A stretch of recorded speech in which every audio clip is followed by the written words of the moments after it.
안녕하세요. 저는 충북대학교 병원 소아청소년과에서 신생아 진료를 맡고 있는 윤신혜입니다. 오늘 제가 말씀드릴 질환은 신생아 황달인데요.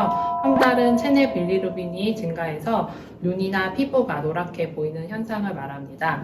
빌리루빈은 우리 몸에 수명을 다한 적혈구에서 나온 햄색소가 바뀐 물질로 간에서 대사되어서 담도로 배출되어 장으로 배설되게 됩니다.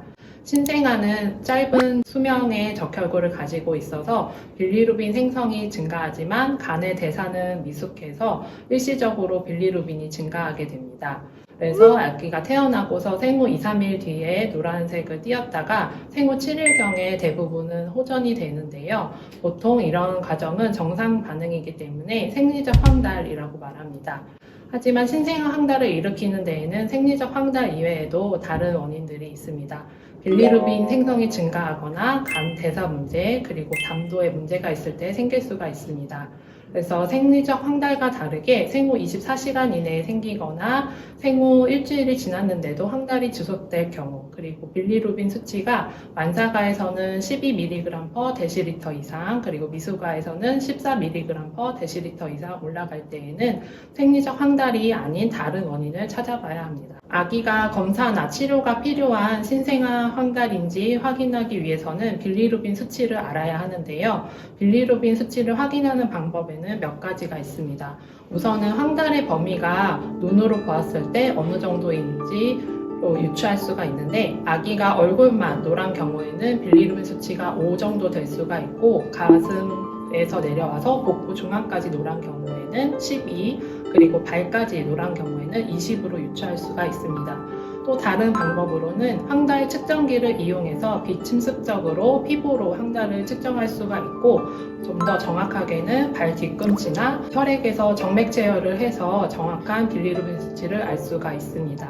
눈으로 보이는 것과 실제 혈액 속의 빌리루빈 수치는 차이가 있을 수가 있기 때문에, 만약 아기가 신생아 황달이 발생하고 가슴 아래쪽으로 더 진행하는 것 같다라고 하시면 꼭 혈액 검사를 해서 정확한 빌리루빈 수치를 아는 것이 중요합니다. 신생아 황달의 대표적인 치료는 광선 치료인데요. 광선 치료는 청록색의 광원을 아기 피부에 쪼여주어서 광학 반응을 통해서 빌리루빈이 배설되도록 하게 합니다. 이때는 아기의 옷을 다 벗겨서 최대한 많은 세포 면적이 노출될 수 있도록 하고, 강한 빛 자극에 눈을 보호하기 위해서 안대를 착용하게 됩니다.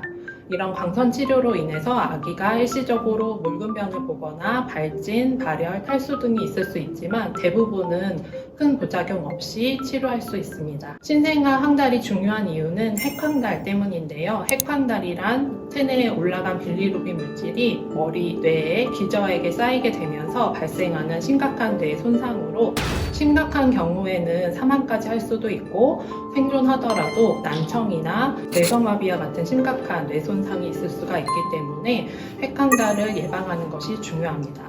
빌리루빈 수치가 20이 넘는 경우에는 핵황달 위험성이 올라가기 때문에 반드시 진료가 필요하겠습니다. 신생아 황달의 치료 목표는 이 핵황달을 예방하는 것인데요. 그렇기 때문에 핵황달이 발생할 수 있는 수치 이전부터 광선 치료를 하는 것이 필요합니다. 광선 치료를 시작하는 수치는 아기가 태어난 임신 나이, 즉 주수, 그리고 출생 후 얼마나 경과했는지에 따라서 달라지게 됩니다. 그래프를 보시면 아기 몸무게나 주수 이런 것들에 따라서 수치가 많이 달라지고, 만약에 만사가라고 했을 때 똑같은 수치의 10이라고 하더라도 생후 24시간 이내 아기는 바로 광선 치료를 해야 하지만, 생후 일주일이 지난 아기가 똑같은 수치의 10이라고 하면 경과 관찰할 수가 있습니다. 신생아 황달은 매우 흔한 질환이지만 핵황달과 같이 심각한 뇌손상 후유증을 일으킬 수가 있기 때문에 조기에 발견하는 것이 중요한데요. 만약 아기가 황달이 발생을 하고 가슴 아랫부분으로 진행하는 소견이 있다면 꼭 가까운 소아청소년과 진료를 받아보시기 바랍니다. 네, 지금까지 신생아 황달에 대해서 말씀드렸습니다. 감사합니다.